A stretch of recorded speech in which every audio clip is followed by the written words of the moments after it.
लोकसभा चुनाव को लेकर राजनीतिक सरगर्मी जो है वो तेज हो गई है। सारण से रोहिणी आचार्य प्रत्याशी बनाई गई हैं राष्ट्रीय जनता दल के द्वारा और राष्ट्रीय जनता दल के सुप्रीमो लालू प्रसाद यादव आज सारण पहुंचे और उन्होंने कार्यकर्ता सम्मेलन को संबोधित किया।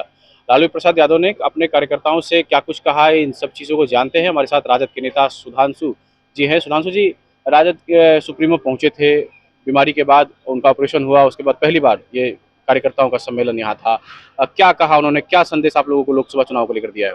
ये राष्ट्रीय जनता दल के राष्ट्रीय आदरणीय लालू प्रसाद यादव जी ने अपने कार्यकर्ता को संबोधन किया और कहा कि मैं आप लोगों के बीच में डॉक्टर रोहिणी आचार्य को भेजने का कार्य किया है।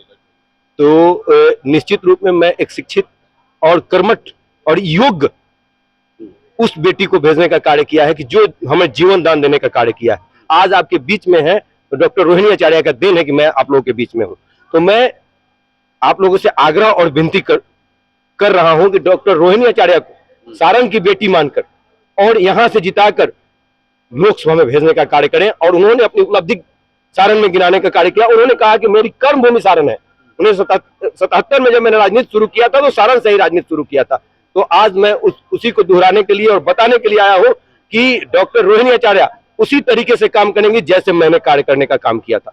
उन्होंने जेपी यूनिवर्सिटी का बात किया, उन्होंने आपको 2 रेलवे कारखाना का बात किया, कहा कि मैं रोजगार देने वाला व्यक्ति हूं।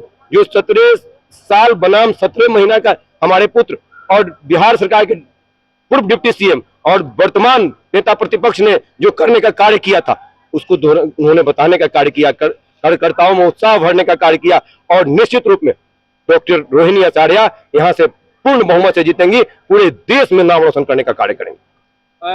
ये थे सुधांशु रंजन, जिन्होंने बताया कि जिस तरह से लालू यादव यहाँ आज पहुंचे थे तो उन्होंने 1977 में अपनी जो यात्रा यहाँ से शुरू की थी राजनीतिक, उसकी भी जिक्र की थी उन्होंने। और उन्होंने बताया कि यहाँ जो तमाम जो उनके द्वारा जो फैक्ट्रियाँ दी गई अपने कार्यकाल के दौरान, उसको भी कहीं ना कहीं कार्यकर्ताओं से याद कराया गया।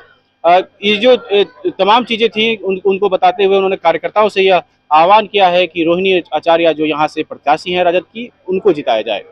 सुरभित, छपरा टुडे.com।